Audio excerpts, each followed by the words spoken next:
Welcome back to Where Tigers Walk. Well, who saw that one coming? The result at Bramall Lane, or Bramall Lane, as they're now calling it. I'd said, I think this is the longest after a W. I'm still smiling since the Bristol City playoff. What a result. But our question this week is, how on earth can we translate that success to the MKM? We're talking about all the players in and how they did. Plus, what's up with Ryan Giles? We're getting the views on the team and what he had to say about his term at Middlesbrough, and the transfer we're disclosing this week. Any more coming in? We'll get all the rumours and all the thoughts from the team there. And we're choosing our worst ever Hull City defenders as we continue the trawl to make up the worst ever Hull City 11. So far, we have added George Long and Diamonde and Proschwitz to our striker lineup. Let us know in the comments who you think should fill that back lineup.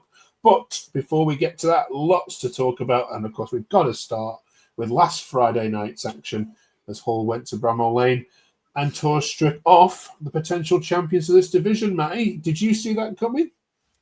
I think in our wildest dreams, we probably didn't see that coming. Absolutely not. But do you know what? What a performance! What a performance! Definitely the best performance we've had in the last 3 years since the chairman's been in. Unbelievable. And I'm not having the sour grapes from Wilder. You know, we were the better team. We were organised. We pressed when we needed to. We counter-attacked when we needed to, and we scored 3 really good goals. So, it was just such a good performance. And you know, like we said, we just got to build on this now, haven't we? And it makes such a difference. Look at the league now. On a Friday, it's like I was dreading looking at the league on Sunday and thinking, "Oh, where we're going to be." But you know, we're now wherever we are, dizzy heights of 18th, aren't we? I think something like that. But it just doesn't look so much better. Another win, and we'll bring another couple more teams into it. So yeah, absolutely. Awesome display, awesome. Yeah, you've definitely sucked Stoke and others right into the mix, haven't you? With that result. Okay, Ben, who? I mean, we'll talk about the man of the match, Maka, in a minute, but who, apart from him, impressed for you? I think it's hard to pick out a single player, to be honest. I think, as Matty said, it was just such an overall, such a quality performance from all of the lads that played, even the subs that came on. I think my standout would probably be Matt Crooks. I think he was exceptional. I know Sayers said before the game he'd only get about 60 minutes, which he did in the end, but he was just everywhere. He obviously scored a great finish inside 5 minutes. So, yeah, I'd probably say Matt Crooks is a standout. He's not had much in terms of minutes since he's come back from his holiday, as he described it in America in the MLS. But, yeah, I thought he was outstanding. Okay. We'll talk about Mac in a minute. Let's talk about some of the new players, shall we, Jack? And what the impressions of them were. Oh, that's not the one I want. That is the one I want. Carl Joseph. Last week we didn't even mention his name, but signed in the week from Blackpool. How did he do on debut for you? It was very helpful getting the ball forward. We need a player like him. I know he's bagged loads of goals at Blackburn, so yeah, he was good. He was getting the right spaces. He was always there. He was always asking for the ball, always getting it forward. But he was a massive help. I'd also like to point out Alzate as well. He was incredible, committing to the ball. It's just he put in a defensive shift, to be honest. Whenever the ball came over the back line, he was always helping at the back. I was there, and I was analysing him because obviously our fans are loving him at the moment. So I was watching him. I just thought, yeah, do you know what? He stands out as a great player. And that other player who came on, I can't remember his name. The one that came out in the second half, number 36. He came. Yeah, that's the one. Yeah. I thought he was great as well. He just acted like Semi, just holding the ball in the middle, and he helped out. I think overall, you could talk about any of the players. I think they all played well. It was a good teamwork, and let's hopefully we can build on that at the MKM on Saturday. Okay. I've been talking to my friends in Blackpool because I used to teach in Blackpool. So I texted a few saying, "What do you reckon to this?" And their view on him, but is one of those players that just annoys defenders. He will sometimes make the wrong decision, but my goodness, he'll work hard. He's got such a good engine on him. So you've actually got a decent player there. One question I just wanted to ask you: what colour Is that shirt you were playing in on Friday night? Amber. Amber. I have had so much stick on I social think media I think I know from what Hull you're fans. on You about. wouldn't believe how many Hull fans wanted to correct us for calling it orange. Hull City don't play in orange. How dare you say we play in orange? Gosh, how can you? Yeah, easily offended you lot, aren't you? Right. Let's talk about another new player then, shall we? Let's talk about Gelhardt. Matty. Oh no, not that one. See, there you go. There you are. Joe Gelhardt is a breath of fresh air. Let's talk about him. Yeah, you can cheer an ex-Leeds player, can you? How was he for you?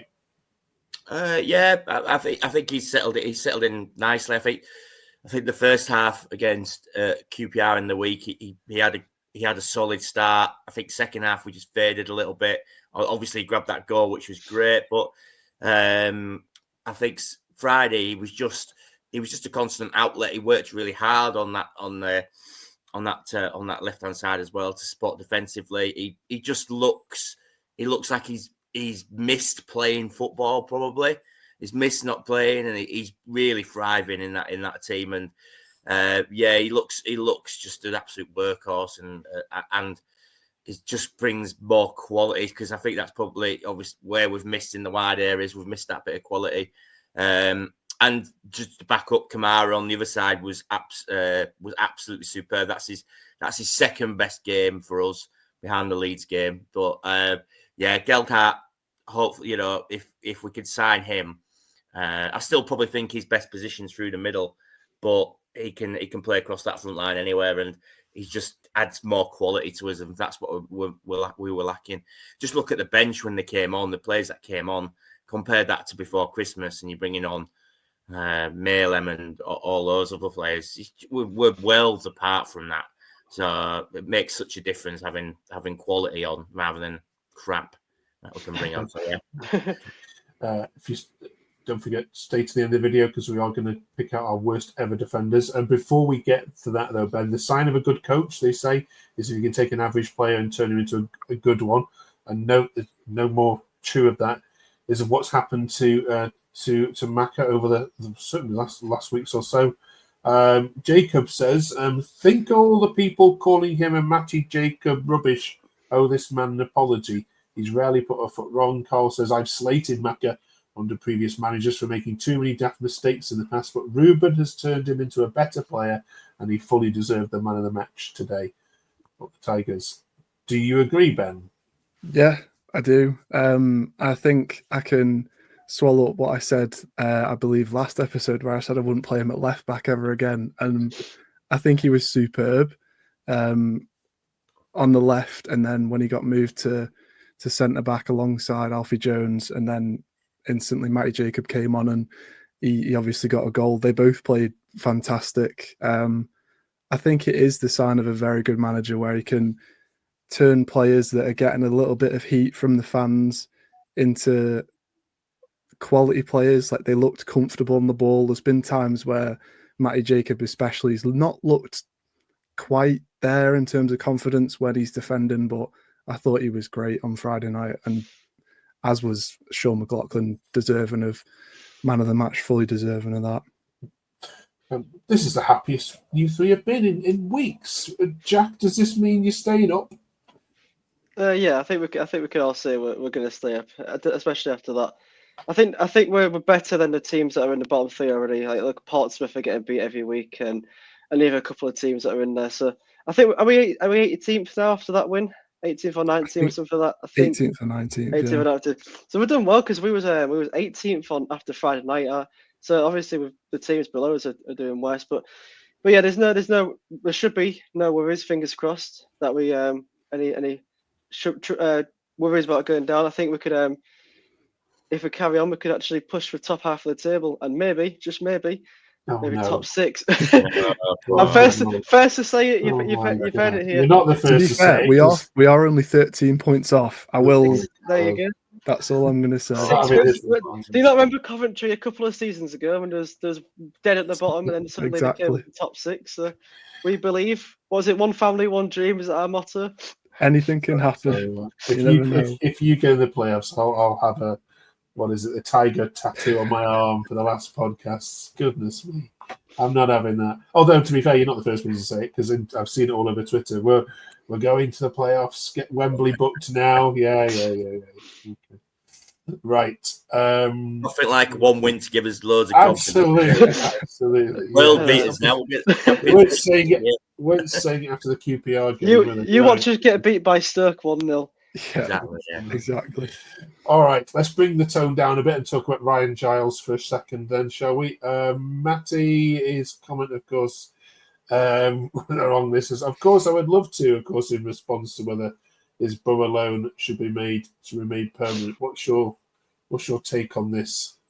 Yeah, get rid of him. I'll drive him there myself. He's contributed absolutely nothing since he's been here. So, and I don't know what that's down to. Is that just down to attitude, or he came into a team where obviously Rossini had wanted him to come in to add quality to the team, but didn't really under Rossini do much.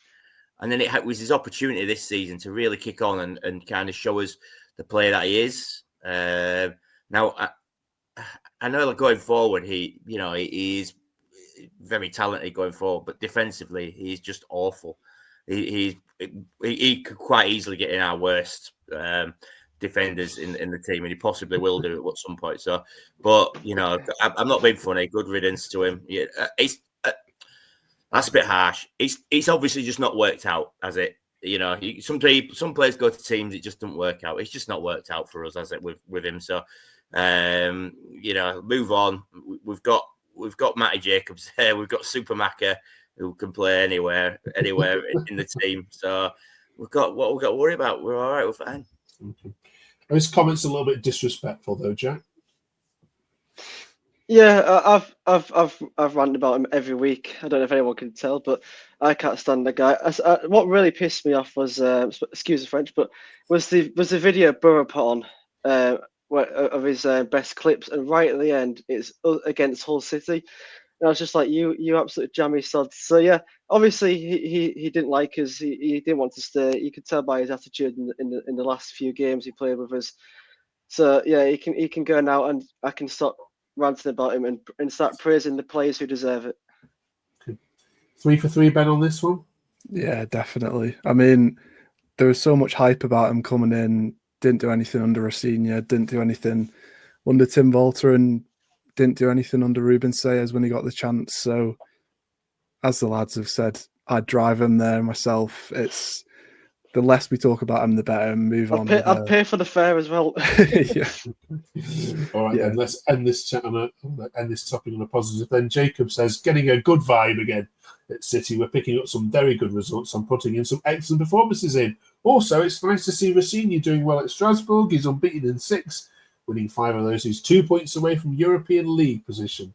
And well done to him. Yeah, is there a good vibe coming back around the town, the city, the MKM? Matty, are you feeling that the attendance is going up? Are you getting people in pubs happy again? I think so, but I don't think the attendances have really dropped away since since Akon came in. So I think the attendances have kind of stayed. I think we had, was it 19 against QPR on Tuesday, which for us is a good attendance. If we can get anywhere between 19 to 22,000 fans there each week, we're doing pretty well, and we've had some good attendances this year. So I don't think it affects attendances. There's definitely a feel good factor in terms of going back and thinking we might actually win a game at home, which would be nice.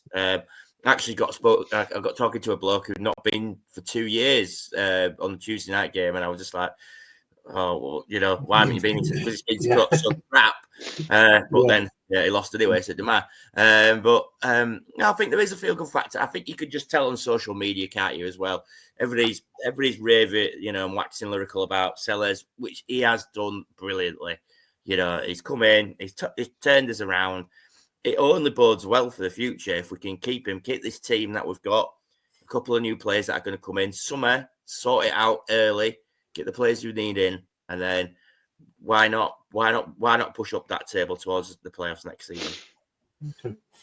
All right then. Mark Robbins and Stoke City visit this weekend then, in an attempt to try and derail all this happiness. Ben, how do you see this going? You could do the double over Stoke, which is something you haven't done in a good number of years, because you went there on a Friday night and did them at the Bet 365 under Walter as well, wasn't it? It was one of Walter's very few good wins. How do you see this one going?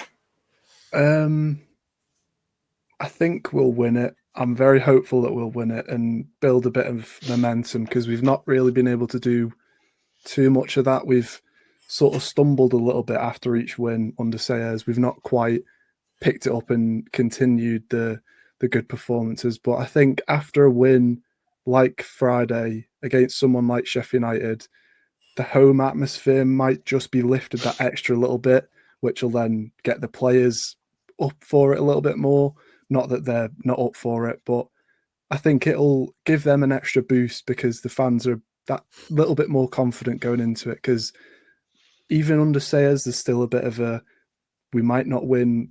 Something might happen in this game. But I think after that, City fans are a bit more upbeat, and they're like, we could actually do this. And a lot of people see us getting out of the situation we're in the bottom half. So I think I'm hoping for a win, and I think it should be a good performance. I've got my fingers crossed. Yeah, I don't think anyone sees Hull going down from this point onwards. Stoke, though, on the other hand, they are fearing the worst, and you can actually swap positions with them, I think, couldn't you, if you just go that way?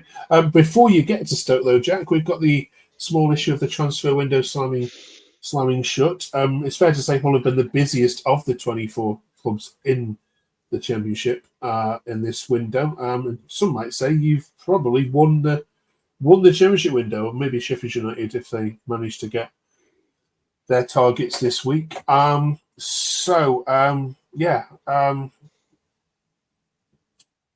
there any more deals to be done, Jack? And if so, what do you want to see?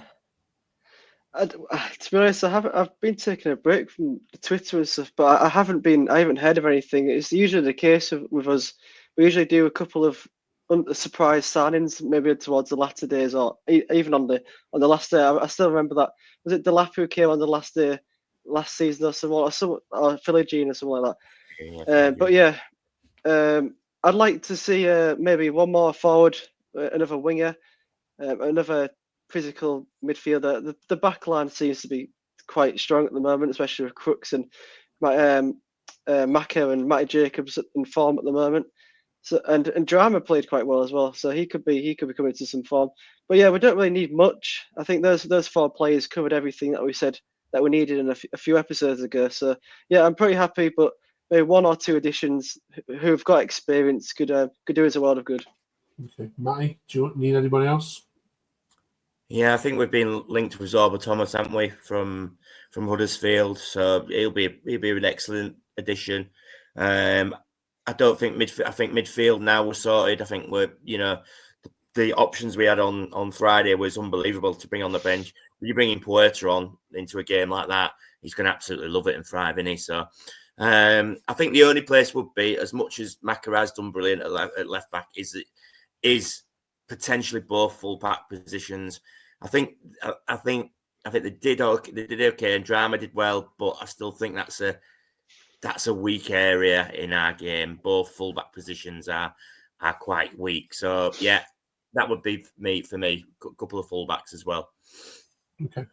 All right, then we shall move on. Finally, this week we are talking about the worst ever Hull City 11 that we've ever seen. We're up to defenders. Let's have a look at how the team's looking so far. We have George Long, as we've said, in goal with Diamande and Koshvitz up front. So we will ask the whole of you to contribute here if you can. Left backs, right backs, anybody got any disasters they've seen here? I'll start with one. Ryan Giles. Yeah, he's going. That's the only one for me. He's going straight in there. It's up to you guys. Straight in. Not motivated at all in the last 7 days. What have you got in this time last week? Yeah. Okay, right. Fair enough. Okay. Right, any others? Left backs, right backs. I silly went centre backs. So maybe Okay. Ben will help me out with the full backs, and I'll go with some of the centre backs. So I've got Ibrahima Sonko, terrible. Mazouche. Is it Andre Mazouche that we had a couple of seasons ago? I think I remember him. Yeah, he came from, I think he's Dutch, isn't he? But he was terrible. Michael Hector, awful. And then he went to Sheffield Wednesday, and they thought he was like sliced bread. He was brilliant, but he was awful for us. Jordi de Vries, another one that was signed from a Dutch team, and he was useless.